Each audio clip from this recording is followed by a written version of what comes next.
তেলটা একটু গরম হয়ে গেছে, এবার আমি দিয়ে দিব পেঁয়াজ কাটা, এগুলো বেরেস্তার জন্য দিয়ে দিব।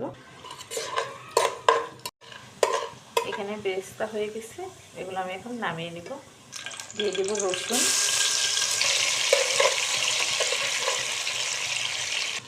দুটো টমেটো, টমেটোটা দিয়েছি একটু টকটক আসার জন্য, কালারটা সুন্দর যাতে আসে এই জন্য টমেটোটা দিয়ে দিয়েছি।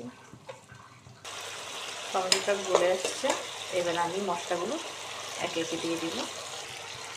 এখানে আমি ব্লেন্ড করে রেখেছিলাম পেঁয়াজ আর বাদাম, এগুলো এখন দিয়ে দিয়েছি।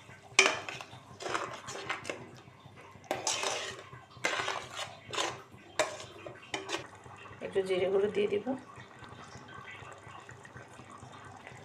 কালার আসার জন্য আমি একটু মরিচের গুঁড়ো অ্যাড করছি।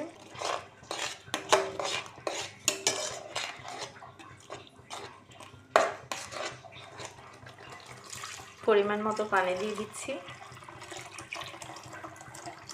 আমাদের বাসার সবাই রোস্টের ঝোলটা বেশি পছন্দ করে, তো এই জন্য আমি একটু পানিটা বেশি দিয়ে দিলাম। মুরগিটা ফ্রাই করার সময় আমি লবণ দিয়েছিলাম, তো এই জন্য আমি সামান্য পরিমাণে লবণ দিয়ে দিলাম।